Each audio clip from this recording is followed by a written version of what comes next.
Matt Walsh clashes with Democrats over gender-affirming treatments. Let me know your thoughts in the comments below. And who would this be directed to? Would you like to come up? If I could ask Mr. Walsh. Okay. Mr. Walsh, if you would mind. Matt, thank you for being here. You're recognized. Just a quick question for you. We've heard in the news last week and even today that it's pro-life to vote against this bill. We've heard that suicides are prevalent, and suicide has impacted my family, so I'm sensitive when I hear something like that. I've read some of the stuff that you've done, and I was wondering, can you speak to the statistics of mental health and suicidal tendencies for the people who have gone through transition and for people who have not? In your studies, from what I've read, can you speak to that? Mr. Walsh, you're recognized. Sure. Well, the claim that doing the chemical castration drugs or surgery or hormonal intervention, the claim that this prevents suicide or has positive psychological effects down the line is utterly, totally baseless. There are no credible long-term studies that bear that out. And one of the reasons for that is that there couldn't possibly be any credible long-term studies because we've never done this to kids on this scale ever before in history. So this current, shall we say, crop of children, they are the guinea pigs. This is all experimental. We're sort of trying it out on them to see if it works. Now, they have attempted a few times to do studies, and the interesting thing is that the World Professional Association of Transgender Health, WPATH, which is a radical far-left pro-trans organization, they commissioned a study to try to prove that that hormones and puberty blockers decrease suicide rates among trans-identified youth. And even in their own study, they found that they couldn't prove it. They couldn't make that link because it's just not possible to do. The other thing I would mention too is that the number of trans-identified youth has skyrocketed in recent years. We're talking about exponential 10x, 20x growth. Just huge numbers have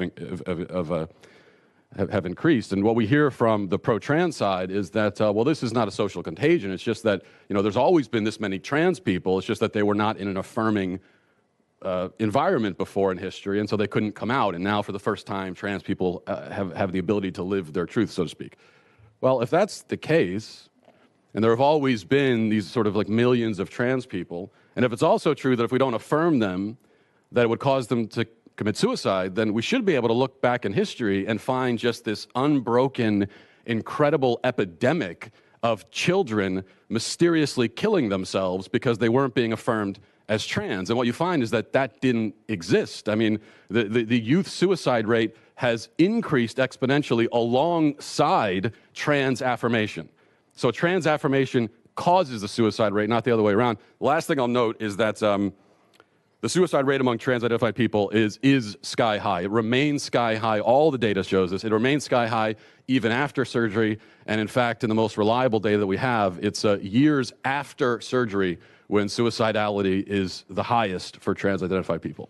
That's the reality. Chairman Tyson, you good?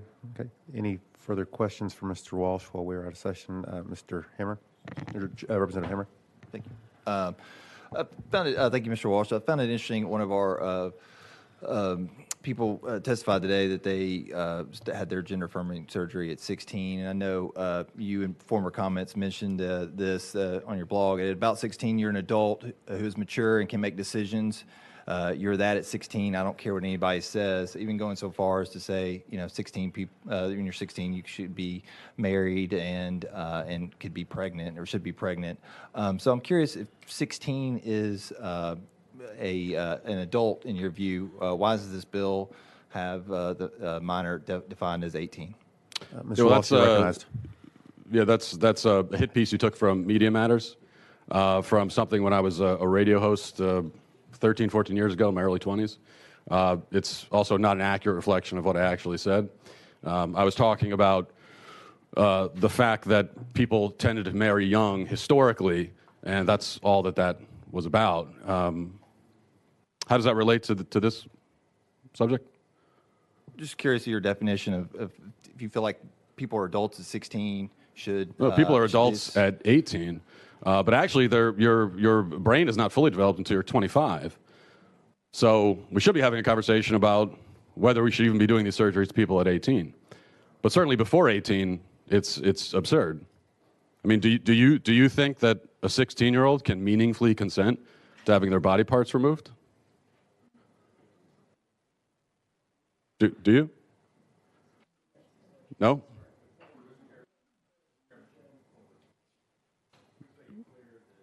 We do not, yeah, we ask the questions. It's not, it's, Representative Hammer, you are recognized.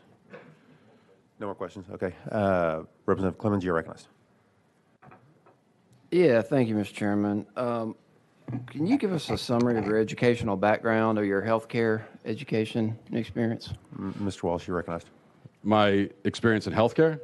Your educational background. I'm just curious. You've testified as to a lot of your own research. So I'm curious for what purpose you do that and what background you have to qualifies you to speak to that. Well, my Mr. background Walsh. that qualifies me to speak to this is that I'm a human being with a brain and common sense, and I have a soul. And so, therefore, I think it's a really bad idea to chemically castrate children. That is my experience. Also, I did. Now, it's true. I didn't go to college, but I did go to school long enough to learn how to read, so I can read the data for myself, and that's exactly what I've done. Representative Clemens, you are And recognized. for what purpose do you conduct your research and use this brain of yours? Mr. Walsh, you are recognized. I use it for the purpose of trying to protect children from being castrated and mutilated. That's one of the things I try to do. You don't use it Representative Clemens. to. Thank you, Mr. Chairman. You don't use it to get clicks on your Let's state that. publication. Well, are you using it right now to try to get clicks with this interaction? On, No, I really like the Mr. idea Walsh. of getting of drawing attention to the fact that this is happening to children. I know you seem to find it very amusing. I don't. Representative Clemens. Well, you made a lot of misrepresentations and characterizations in your comments, so I think it's fair for me to question your background. What did I And your mischaracterize? let me finish, please. You are recognized, Representative Clemens. You know, if you're going to come before a committee and make mischaracterizations and misrepresentations, it's fair game for us to ask you your educational background and your foundational knowledge for making such characterizations. That's my point. So I'm curious about you speaking to the development of the human brain by the age of 25. I seem to recall you advocating on behalf of firearm possession at the age of 18. Do you think that's appropriate? Let's stay on the bill, please. That's all I got. Okay. Yeah, well, can I respond to that? Representative Mitchell, you are recognized. I can't respond to what. Representative Mitchell is recognized. Thank you, Mr. Chairman. So, I think your original article, blog post, or tweet, or whatever, kind of started this firestorm. So I'm trying to figure out, where we need to look for these surgeries, because I'm still trying to find, the surgeries, because, the sponsor of the bill last week, I kind of agreed with him. I said, we need to split this bill into two parts. I may agree with him on the surgery part, because I don't think it's happening. So, you seem to have started this, so I need your evidence of where these surgeries are occurring in Tennessee. Could you give me, places, times, maybe some names, or something that, Yeah. you know of? Mr. Walsh, you're recognized. My evidence is the healthcare provider's own words. I outlined Vanderbilt Health and their transgender care program, and the people that work for that program, their own words, talking about what they do, and talking about, for example, providing the chemical castration drugs to adolescent children.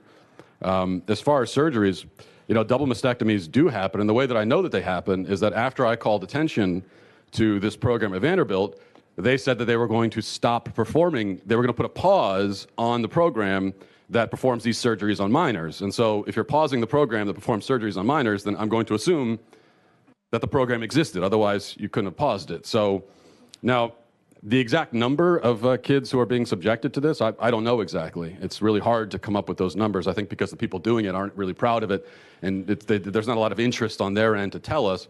But I do think that even one child being horrifically mutilated is too many. So I know that it's more than one, and that's reason enough to put a stop to this, I would say. Representative Mitchell, you're recognized. So last week I had an amendment that, we're looking to protect children from abuse. And I also had an amendment to stop cosmetic surgery of rhinoplasty and breast enhancements to minors. How would you feel about that? Sure. Is that mutilation of children as well under the age of 18? They can't think for themselves? Representative Mitchell, that's not on the bill that we have. Yeah, it is. It's surgical. It's surgical. I'm happy to answer that. You're free to answer, Mr. Walsh. Okay. My personal feeling about banning breast enhancements for minors? Yes, I would be all for, personally, I'd be all for banning that, absolutely. Yeah. Representative Mitchell. Okay, and so I think the previous representative, proved that you have no medical background, correct? No. So you're here probably just as a public policy. You're trying to address good public policy, correct? Mr. Walsh. Yes. So I just have to question, some of your public policy, expertise when, I'm reading here, Singapore is able to have nice things in part because they execute drug dealers by hanging and arrest even petty vandals and thieves and beat them with a cane until they bleed. We don't have nice things here because we aren't willing to do what is required to maintain them. So, with statements like that, I kind of have to question your public policy beliefs. And, and you also stated there'd been no studies. Well, I'm sitting here holding a study from the American Academy of Pediatrics from the University of Pittsburgh about the suicidal disparities between transgender and cisgender adults and children. So I think, before you state things, you may need to know all the facts. Thank you. All right, thank you. Can I respond? Chairman Williams, you're recognized. Thank you, Mr. Chairman. I make a motion to go back out of session, or back into session. Thank you. Is there objection? All right.